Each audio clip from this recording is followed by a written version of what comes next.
감사합니다. 다들 잘 지내셨나요? 일주일 동안? 네. 수요일, 목요일 보고 또 이렇게 보니까 반갑습니다. 오늘 제목은요. 하루에 3번씩이라는 제목으로 오늘 말씀을 나누고자 합니다. 하루에 3번씩. 다니엘도 이제 6장까지 왔습니다. 6장이 끝나면 다니엘의 삶과 일생의 이야기보다는 이제 다니엘이 그동안 받았던 환상에 대한 이야기가 7장부터 이제 이어질 거예요. 그래서 다니엘서에 나오는 그런 환상들을 우리가 잘 이해해야 나중에 성경의 마지막에 말하는 요한계시록에 있는 이야기까지 우리가 잘 이해할 수 있을 거라 생각이 듭니다. 오늘 이 6장의 이야기는요. 3장에서 보았던 이 다니엘의 세 친구들의 이야기, 다니엘의 세 친구들의 그 풀물불에 던져진 이야기, 그 이야기와 오늘 6장에서 나오는 이 다니엘의 이 사자굴에 던져지는 이 이야기가 반복적인 이야기인 것처럼 어떻게 보면 비슷한 이야기처럼 보여집니다. 근데 사실은요, 이 3장과 이 6장 이야기는요, 그 시작 자체가 조금 다릅니다. 뭐가 다르냐면 3장에서는요, 의도적으로 이 다니엘의 세 친구를 죽이기 위해서 이 느부갓네살 왕이 금시상을 세운 게 아니라 느부갓네살 왕이 이 자신의 업적을 이렇게 가시하기 위한 용도로 금신상을 세웠다가 거기에 어떻게 해서 걸려든 이야기인데, 오늘 6장의 이야기는요, 처음부터 다니엘을 미워했던 사람들이 주도해서 꾸며낸 이야기예요. 그러니까 비슷해 보이지만 이야기 시작이 다르다라는 것이에요. 그죠? 머리가 멋있어요. 근데 오늘 설교 시작하기 전에 하고 그 오늘 찬양하면서 확실히 이제 이 합이 맞으니까 연습하지 않았던 것들, 그죠? 오늘 한 2번 정도 있었던 것 같은데 여러분들 이렇게 맞춰주고 함께 하니까 너무나도 좋은 것 같아요. 감사해요. 늘 감사한 마음이 여러분들이 있어요. 자, 이제 설교 시작합시다. 그래서 3장과 이 6장 이야기가 여러분 서로 조금 시작이 다르다. 출발점이 다르다. 이렇게 대비가 되는데, 대조가 되는데, 근데 이야기 자체 시작은 조금 다르다라는 것을 여러분들 기억하시길 바래요. 그런데 이 6장의 중요한 핵심이 뭐냐면 법에 대한 이야기입니다. 법에 대한 이야기. 우리 법 하니까 우리 지난주 목요 기도회 때가 생각이 나는데, 모든 법의 근원은 뭐냐면 이 하나님 말씀 성경 토라에 있다라는 것이에요. 그죠? 그런데 오늘 다니엘을 죽이기 위해서 이 이제 바벨론이 지난주에 멸망하고 이제 페르시아에게 넘어갔는데, 이 페르시아에 있는 이 사람들이 다니엘을 죽이기 위해서 법을 만들어요. 그래서 다리우스 왕이 제정한 이 법, 세상의 법과 그리고 하나님의 법이 상충하게 될 때, 즉 대립하게 될 때에 성도들은 어떻게 해야 될 것인가에 대한 방향을 제시해 주는 게 오늘 말씀이다라고 보면 될 것 같아요. 그런데 하나님 앞에서 교만하기 짝이 없던 이 벨사살이 지난주에 우리가 보았듯이 죽었습니다. 그리고 영원할 것만 같았던 바벨론의 이 제국이 멸망하고 페르시아 이 시대로 이제 넘어오게 되는데, 다리우스가 이 바벨론을 멸망시킵니다. 그런데 그 가운데서도 다니엘은 여전히 쓰임 받고 있다라는 것은 우리가 주목해야 될 것입니다. 어린 나이에 이방 땅에 포로로 끌려왔습니다. 그죠? 그런데 그럼에도 불구하고 오늘 우리 6장에 보게 되는데, 이 6장에 나오는 다니엘이 이제 몇 살쯤 되냐? 80세가 넘은 이제 노년의 시대, 노령임에도 불구하고 이 다리우스 왕이 다니엘을 쓰고 있다라는 것은 그가 하나님으로부터 얼마나 귀한 은혜를 받았는지 우리는 인정할 수밖에 없다라는 것이죠. 그리고 그가 가지고 있는 지혜와 명성이 정말 대단했다라는 것을 우리는 볼 수 있는 대목이기도 한 것 같습니다. 여러분들도 귀하게 하나님께 오래 쓰임받는 여러분 되어주기 축복합니다. 여러분, 근데 여러분 세대, 아니 혹시 그 아래의 세대는 자신의 생명을 언제 끝을 맺을지에 대한 것도 아마 결정할 수 있는 시대가 오지 않을까라는 생각이 듭니다. 이제는. 왜? 이제 뭐 약 하나면 암도 치료되는 시대가 왔잖아요. 다만 우리가 그 약에 비싸서 우리가 일반적으로 못 먹을 뿐이지, 이미 뭐 약 하나로 주사 한 방으로 이제 암도 치료되는 시대가 왔고, 또 이미 이제 노화가 방지되는 그 노화에 대한 프로젝트가 시작됐고, 이 재벌들 중에서 외국에 보면 아들의 피를 아빠가 수여받아 가지고 그래서 늙는 것을 방지하기 위한 그런 어마어마한 돈을 투자하면서도 그 늙는 것을 방지하는 그러한 일들도 있고, 이제는 뭐 주사 한 방이나 뭐 하면 이제 노화도 방지되는 그런 시대가 오기 때문에 이제 불의의 사고로 생명이 끝나지 않는 이상 내가 언제 죽어야 될지 내가 이제는 이제 죽어야겠다. 이제 한 200살 살고 나서 이제 죽어야겠다 생각하면 생명을 끝을 맺을 시대가 오지 않을까라는 생각을 하는데 그 이전에 예수님 오시기를 저는 구합니다. 그런데 지금 여러분들이 꿈꾸고 있는 세대는요. 여러분들도 꿈을 꾸겠지만 40대에서 50대, 60대, 70대, 80대들이 새로운 꿈을 꾼다고 합니다. 왜? 이제 이 늙지 않는 그런 영혼을 살 수 있는 시대가 온다라고 생각하기 때문에 돈이 많은 이 리치 사람들이 그것에 대한 막대한 투자를 하고 그래서 새로운 꿈을 이제 노년들이 꾸기 시작하는 거예요. 그런 가운데서 특별히 여러분들이 새로운 비전, 하나님께서 원하시는 비전, 그러한 비전을 꿈꾸는 여러분 되어주고 축복합니다. 다리우스 이 시대까지 이 다니엘 쓰임 받았다는 거. 그리고 다리우스 끝나고 이제 이 다니엘의 여생은 우리 6장까지 나오지만 우리 다니엘의 환상을 보게 되면 이제 고레스 왕까지 이 다니엘이 쓰임 받았다라는 것을 볼 수 있는 대목들이 나오죠. 그래서 다니엘이 정말 하나님께 끝까지 귀하게 쓰임 받고 갔구나라는 것을 우리가 보면서 우리도 정말 하나님 앞에 귀하게 정말 끝까지 쓰임 받다 가는 그러한 저희들 되어지기를 축복합니다. 다리우스가 이 바벨론을 정복하고 난 다음에 오늘 1절에 보니까 몇 명의 지방 장관들을 세우냐면 120명의 장관들을 세웁니다. 그리고 그 위에 직속 장관들이 3명의 사람들을 세우죠. 근데 그 가운데 한 명이 누구였냐? 바로 다니엘이었어요. 자, 2절 3절 한번 볼까요? 오늘 다니엘 6장 2절 3절 시작. 또 그들 위에 정승 3사람을 세웠는데 다니엘도 그 가운데 한 사람이었다. 그리고 지방 장관들이 정승들에게 업무를 보게 하여 왕에게 피해를 끼치는 일이 없도록 하였다. 그런데 다니엘이 다른 정승들이나 지방 장관들보다 더 우수하였으므로 임명하고자 하였다. 자, 그런데 여기 보니까 120명 가운데 그 위에 다스리는 3명의 장관을 임명했는데 총독을 임명했는데 그 3명 가운데서 특별히 뛰어난 사람이 누구였다? 다니엘이었다. 그런데 그 다니엘에게 그래서 무엇을 맡기려고 했다?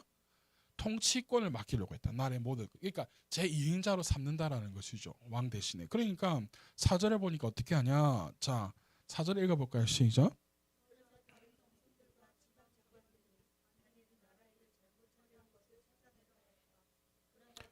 그에게 아무런 실책이나 허물을 발견하지 못하였다. 다니엘이 임무에 충실하여 아무런 실책이나 허물이 없었기 때문이다. 다니엘이 그래서 시샘하는 자들이 생겨났죠. 다니엘. 그런데 다니엘이 여러분 보십시오. 일을 얼마나 잘 처리했는지 그의 허물을 찾고자 해서 일적인 면에서는 도저히 찾을 수가 없는 거예요. 왜? 다니엘이 임무에 충실하였대요. 그리고 아무런 실책이나 실수나 허물이 없었대요. 청렴 결백하고 일을 아주 잘 처리했다라는 것이죠. 여러분 여기서 우리가 한 가지 짚고 넘어가야 될 것은 무엇이냐면 우리가 어디에 있든지 무엇을 하든지 인정받을 수 있는 사람이 되어야 한다는 것입니다. 우리가 흔히 착각하는 것은 우리는 하나님께만 인정받으면 돼라고 생각하는데 사람들에게도 인정받지 못하면 하나님께도 인정받기가 쉽지 않다라는 것이에요. 우리가 있든지 우리가 어디에 있든지 무엇을 하든지 여러분들 한 일에 최선을 다하고 열심히 살아가야 하는 일 가운데 우리의 일이 있다라는 것입니다. 그것을 기억하십시오. 이것이 다니엘에게 있었는데 이게 오히려 오늘 본문에 보니까 다니엘에게는 위협이 되는 이야기였다라는 거예요. 너무나도 잘하니까. 저 포로로 끌려왔던 이방 나라에서도 포로로 끌려왔고 그 이방 나라의 사람이었던 사람을 이제는 우리가 이제 자리에 위협을 받을 정도가 되니까 다니엘을 이제 죽이려고 이제 음모를 꾸미기 시작하는 거예요. 그게 무엇이었냐면 왕의 법령을 통해서 다니엘을 죽이는 것이었다라는 거예요. 여러분 7절과 9절까지도 한번 봅시다. 이 나라 시작. 대신들과 지방 장관들과 고문관들, 총독들이 모두 의논한 바가 이것입니다. 임금님이 법을 한 가지 만드셔서 금령으로 내려주시도록 요청하기로 하였습니다. 그 법은 앞으로 30일 동안 임금님 말고 다른 신이나 사람에게 무엇을 간구하는 사람은 누구든지 사자굴에 집어넣기로 한다는 것입니다. 바라오키는 임금님이 이제 금령을 세우시고 그 문서에 임금님이 도장을 찍으셔서 메대아와 페르시아에 고치지 못하는 법을 따라서 그것을 다시 고치지 못하게 하시기를 바랍니다. 그리하여 다리우스 왕은 그 왕령의 문서에 왕의 도장을 찍었다. 아멘. 사람들이 다리우스 왕에게 찾아갔습니다. 그리고 다리우스 왕을 위하는 척하면서 다니엘을 죽이기 위한 술수를 쓰는데 그게 무엇이냐면 며칠 동안 30일 동안 30일 동안 임금님 외에 그러니까 임금님을 위하는 척하는 거예요. 임금 외에 다른 신이나 사람에게 강구하는 일이 없도록 합시다라는 거였어요. 그리고 누구든지 막론하고 이를 어길 시에는 사자굴 속에 집어 던져 넣자라는 거예요. 그래서 이들은 혹시나 있을 일에 대비해서 왕이 말을 바꿀까봐 왕의 문서에 도장을 딱 찍고 완전 봉인을 해버리는 거죠. 그러니까 모든 곳에 이제 발표해 버리는 거예요. 왕의 문서가 찍힌 문서를 가지고. 근데 이 사실을 다니엘이 알았다 몰랐다? 알고 있었죠. 왜? 총애하는 사람인데. 그런데 다니엘이 이 소식을 듣고 취한 행동이 뭐냐? 여러분 10절을 볼까요? 10절 시작. 다니엘은 왕이 금령 문서에 도장을 찍힌 것을 알고도 자신의 집으로 돌아가 다락방으로 올라갔다. 그 다락방은 예루살렘 쪽으로 창문이 나 있었다. 그는 늘 하듯이 하루에 3번씩 그의 하나님께 무릎을 꿇고 기도하며 감사를 드렸다. 할렐루야. 다니엘은 뭐 했다? 평상시 하던 대로 했다라는 거예요. 근데 평상시 하는 게 무엇이냐? 다락방으로 올라가는 거예요. 다락방에 올라가서 예루살렘을 향해 있는 그 창문에 우리가 무릎을 꿇고 기도하는 거예요. 하루에 3번씩. 아침, 점심, 저녁. 이렇게 하루에 3번씩 기도하는 거예요. 늘상 해왔던 대로. 여기서 우리가 알 수 있는 건 뭐냐면 나이가 지금 얼마가 넘었다? 80이 넘은 노령임에도 불구하고 늘 하던 대로 했다라는 거예요. 여러분 신앙은요 갑자기 막 은혜를 받아서 하는 것도 참 중요한데 늘 해야 한다라는 거예요. 늘 하던 대로. 다니엘이요 너무나도 하나님 앞에 늘 하던 대로 했던 행동이에요. 갑자기 왕의 명령이 찍힌 문서가 찍혀서 하나님 살려주십시오. 그렇게 해서 갑자기 한 행동이 아니라 그냥 늘 이 사람의 일생은요 늘 하나님께 기도하는 것이었어요. 예루살렘이 회복되는 것을. 그래서 늘 하던 대로 하루에 3번씩 늘 해왔던 대로 행하는 거죠. 그런데 이것을 너무나도 잘 알고 있던 사람들이 이 다니엘을 죽이기 위해서 술수를 쓴 거예요. 그래서 다니엘이 걸려들었죠. 걸려든 게 아니라 사실은 이들은요 그렇게 하기를 기다리고 있었던 거예요. 왜? 다니엘이 늘 그렇게 하는 것을 어떻게 알고 있었으니까. 그래서 다니엘이 늘 하던 대로 하다가 자신의 신앙을 지키다가 이 사람들에게 걸려듭니다. 설교 서두에 여러분들에게 이야기했어요. 오늘 이야기의 중요한 핵심은 뭐다? 법이다. 다리우스가 제정한 이 세상의 법과 이 하나님의 법이 상충하게 될 때, 대립하게 될 때 우리가 어떻게 해야 될 것인가라는 거예요. 다니엘은요 늘 하던 대로 하나님의 법을 따르는 거예요. 하나님의 뜻을 따르는 거예요.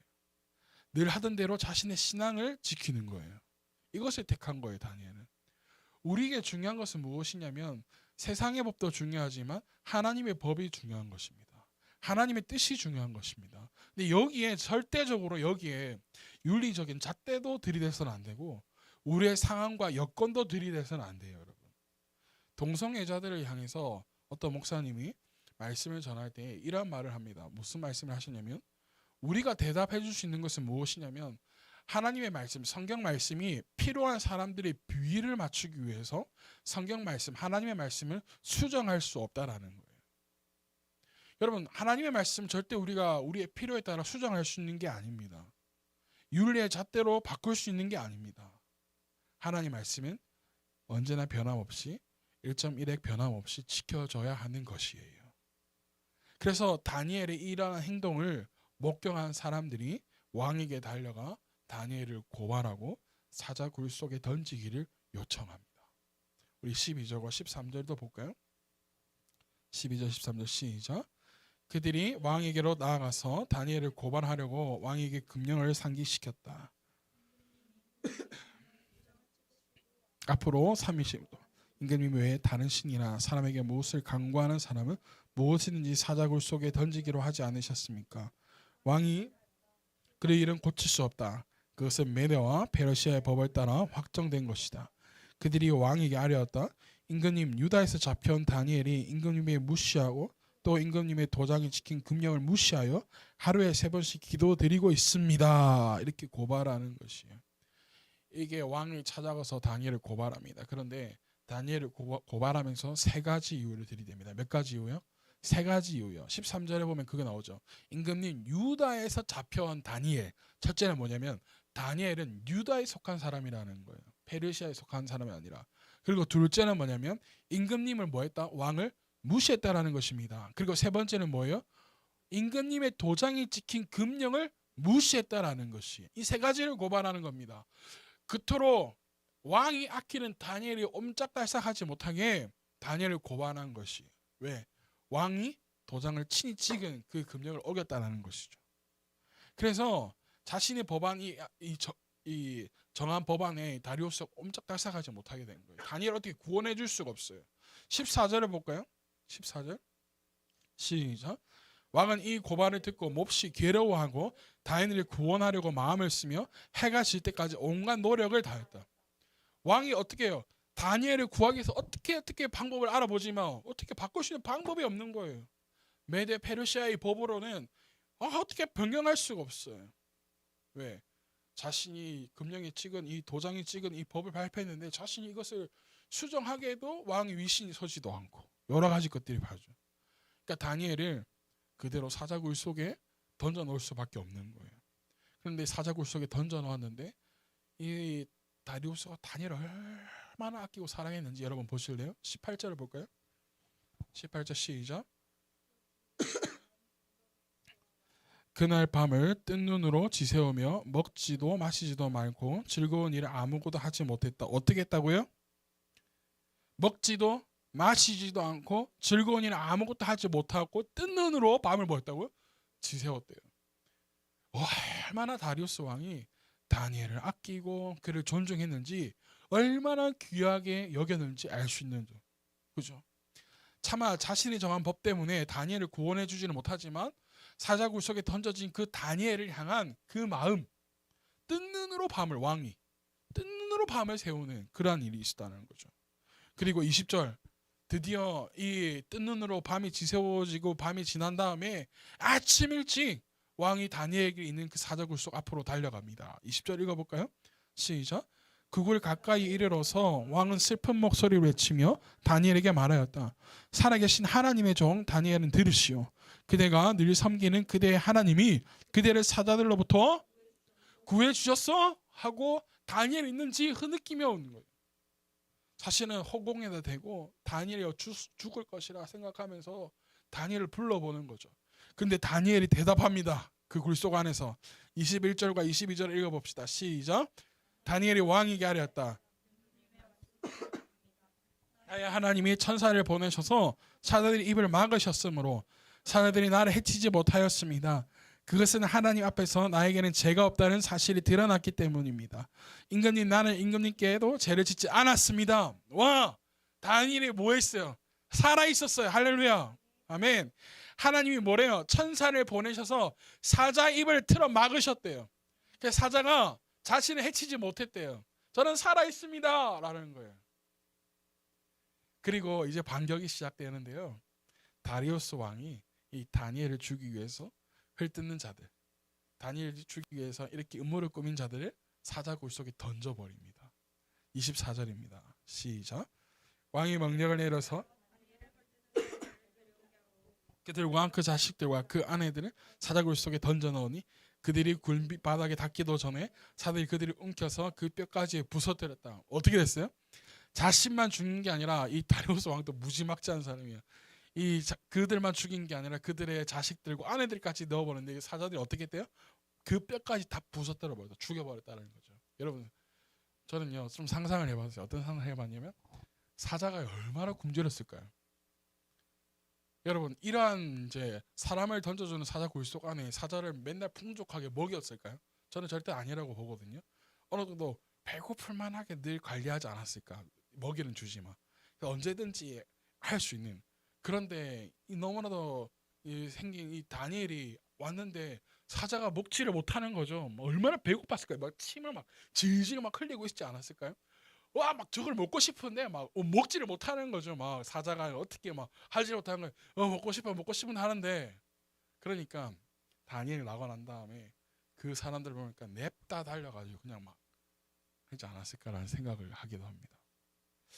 여러분, 그리고 나서 이 다리우스가 이 모든 사람들이 다시금 선포를 하나 하는데 어떤 선포를 하냐? 26절과 28절까지 한번 읽어봅시다. 26절 내가 다음과 같이 시작.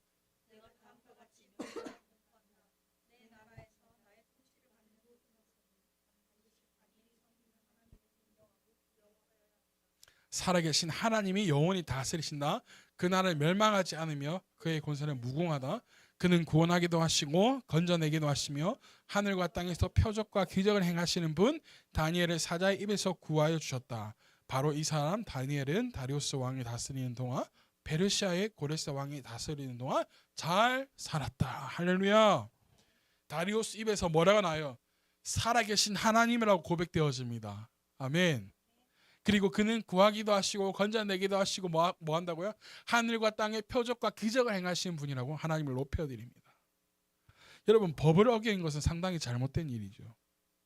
그런데 다니엘은 늘 자신이 지켰던 그 신앙을 지키기 위해서 세상이 정해놓은 불공정한 그 법을 어깁니다. 결과가 어떻게 됩니까? 다니엘은 하나님의 법도요, 그리고 세상의 법도요 어기지 않은 일이 되었어요. 여러분, 이게 무슨 말이냐면요, 고대 근동에 자주 있었던 재판 중에 하나예요. 다니엘은요, 사람들이 파놓은 그 재판에 죄가 없음이 드러난 거예요. 죄가 있으면 사자 굴속에 던져 넣었을 때 사자 밥이 될 텐데, 죄가 없으면 그 사자 굴속에 살아남는다라는 게 이 사람들의 이 재판 중에 하나예요. 근데 이 재판은 사실은 뭐예요? 다 죽이는 거예요. 그런데 거기에서 누가 살아남은 거예요? 다니엘이 살아남았다는 거예요. 그래서 이 다리우스 왕이 다니엘을 죽이고자 했던 사람들을 사자굴 속에 집어 던진 게 뭐냐면, 너네들이 다니엘의 죄가 없으면 너네들이 죄가 있는지 없는지 너희도 확인하라 던져버렸던데, 그들이 어떻게 된 거예요? 죽게 된 거예요. 그러니까 다니엘은 세상의 법도 하나님의 법도 어긴 게 아닌 게 된 거죠. 할렐루야. 우리의 삶에도 이러한 일이 일어나기를 간절히 소망합니다. 우리가 다니엘을 보면서 하나님의 말씀에 따라 살아가는 삶이 꼭 되어야 된다는 것을 우리는 느끼게 됩니다. 다시 말해서 우리 목요 기도에 우리 잠깐 나눴는데요, 이스라엘 백성들이 시내산의 언약을 맺을 때에 어떤 말씀이 선포되든지 네, 우리가 다 뭐 하겠습니다? 실천하겠습니다 라고 대답했던 것처럼, 그리고 그 대답했던 것처럼 살아갈 수 있는 행동이 우리에게 필요하다는 것입니다. 그 결과 모든 이방인들 앞에서 이 다니엘이 오늘만 하나님을 높여진 일이 있었던 게 아니라 다니엘의 새 친구들의 이야기부터 그 다니엘의 꿈을 해석해주면서 일어났던 모든 일들을 통해서 이 왕들이 하나님을 높이는 그런 놀라운 일이 일어났다는 것입니다. 그러한 우리의 믿음이 되어지라는 축복합니다. 근데 우리의 뭐가 필요하냐면 꾸준한 우리의 신앙을 지키는 일이 필요하다는 거예요. 신앙의 습관을 우리가 길러야 된다는 것이죠. 우리 성경을 읽자고 하는데 우리 성경을 읽는 그런 습관을 여러분들 기르시기를 아주 축복합니다. 또 하나 무엇이냐면 우리를 구원하실 분은 오직 하나님밖에 없다라는 거예요. 다리우스는요, 처음부터 다니엘의 편이었어요. 다니엘이 자신이 제정한 그 법령을 어겼어도 다리우스는 누구 편이었냐면 다니엘의 편이었어요. 왜? 다니엘을 어떻게든 살리고자 하고 뜬 눈으로 밤을 지새우잖아요. 그러나 그 다리우스는 다니엘을 지켜내지 못합니다. 다니엘을 지켜낸 분은 누구예요? 오직 하나님이셨다는 거예요. 우리를 지킬 수 있는 분은요, 오직 하나님이세요. 오직 이 세상을 만드시고 세상을 통치하시는 하나님만이 우리를 지킬 수 있고 보호할 수 있고, 다리우스의 왕의 고백처럼 그분이 건져내시고 보호하시고 이끄실 수 있다는 것입니다. 이것을 기억하시길 바라요. 그렇기 때문에 이 다니엘의 삶에서는 평생의 이 삶에서 기도 생활을, 그리고 그 기도 생활을 통해서 시험을 이겨낼 수 있었고 하나님의 구원을 체험했고, 또한 살아계신 하나님을 믿지 않는 자들 앞에서 살아계신 하나님이라는 고백을 이끌어낼 수 있는, 이방인의 땅에서 길게 여러 왕이 바뀌고 나라가 바뀌어도 쓰임받을 수 있었다라는 것입니다. 우리도 이러한 하나님의 쓰임받는 그러한 축복이 여러분들 삶 가운데 있기를 간절히 축복합니다. 아멘. 그래서 다니엘 6장은요, 하나님의 능력과 신앙의 우리의 중요성을 얼마나도 강조하는 성경인지 몰라요. 우리의 신앙. 우리는요, 이 다니엘의 이야기를 통해서 하나님의 뜻을 따르는 삶이 얼마나 중요한지, 그리고 그 우리가 신앙을 지키고 신앙을 가지고 살아가는 데 있어서 우리의 믿음과 용기가 얼마나 우리에게 중요한지 우리의 그 믿음과 용기를 가지고 살아가야 한다라고 우리에게 외쳐주고 있습니다. 오늘 우리 여러분들 주보에도 이제 설교 요약하는 가운데 이러한 내용을 담았는데 우리는 어떠한 상황 속에서도 하나님의 뜻을 따라야 되는 삶을 살아야 합니다. 할렐루야. 그리고 우리는 우리를 보호하시는 하나님의 능력으로 살아가야 된다는 것. 그리고 우리의 믿음과 용기를 가지고 하나님의 뜻을 살아내야 되고 또한 마지막으로 우리는 하나님의 뜻을 이루는 하나님의 귀한 도구로 다니엘 같은 도구로 다니엘의 새 친구들 같은 도구로 쓰임 받아야 될 줄로 믿습니다. 사랑하는 여러분, 하루에 3번씩 다니엘 하루에 3번씩이었어요. 그 하루에 3번씩이 믿음을 지킬 수 있는 신앙을 지킬 수 있는 원동력이었습니다. 여러분들은 하루에 몇 번씩입니까? 여러분들도 다니엘 같은 하루에 몇 번씩 이것을 가지고 살아가야 될 줄로 믿습니다. 목에 칼이 들어오더라도 어떠한 일이 꼭 생기더라도 내 삶 가운데 내 하루의 삶 가운데 이것만은 하나님 앞에 지키겠노라 다짐하는 결단과 하나님 앞에 지킴이 필요할 줄로 믿습니다. 그 신앙이 여러분들의 삶을 높여주고 여러분들의 신앙을 지켜주실 줄로 믿습니다. 이 시간 우리 말씀 붙들고 기도하기를 소망합니다. 하나님,